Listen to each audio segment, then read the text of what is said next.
those are the ones I enjoy a little. We are the ones who put the brush on this piece. So if there was a number under this Chi-Chi, it would be number 2, Chi-Chi painter number 42, and painter number 8. And we also had some of our new colleagues who are still end painters joining the last months to finish it up. But all the rest, the 70% was paid and also sponsored from all these wonderful people who believed in us. Here right now in Curaçao, aber auch in Deutschland. Ja, in Deutschland waren unheimlich viele Leute, die mitgemacht haben. Das sind unsere Fans. Laat me maar even ook een beetje Duits praten. Let's speak a bit German for all those who really believed in us too. En dan even tiki pimento também. Masha danke para tu gente de Curaçao. Masha danke para DMO para a oportunidade and believing in me and an idea and in my team to make it happen that we get vergunningen. Bedankt voor de vergunningsmensen. Ik weet niet waar jullie zitten. Ik hoop jullie zijn, you guys are invited. She's in front of me. En bedankt natuurlijk ook aan Charter, want het is begonnen vanuit Charter. Het is begonnen vanuit een postcard.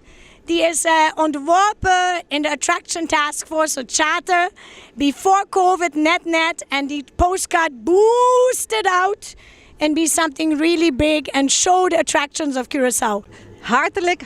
Hartelijk gefeliciteerd met jullie, wat jullie bereikt hebben om inderdaad deze droom waar te maken. Want het is een droom om XXL Chi-Chi nu ook in Punda te hebben. Een droom die in een hele moeilijke periode voor heel veel mensen is ontstaan. En daarbij is kunst, denk ik, iets wat heel bijzonder is. Kunst verbindt en kunst geeft een soort vooruitgang en laat je groeien. En dat is precies wat jullie hebben gedaan. Connecten met mensen, met onze, Curaçao was een beetje bij betrokken, alleen al om hem hier te krijgen en onderling. In de barrios zijn jullie zelfs ook gegaan. En daarmee connecten we eigenlijk onze bevolking, de binnenstad, met onze toeristen. En daar zijn we natuurlijk allemaal heel blij om en heel dankbaar voor, dat al die toeristen weer aan het terugkomen zijn. Ik weet niet eens of hier toeristen bij aanwezig zijn, maar ja, wie is een toerist hier?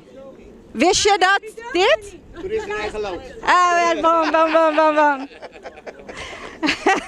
En zo is onze Chi-Chi natuurlijk het symbool voor sterk kracht, persistence, zoals Mahesh het ook zei. En ja, ik vind het fantastisch gewoon wat jullie hebben gedaan. Alle artiesten, denk ik, alle schilders.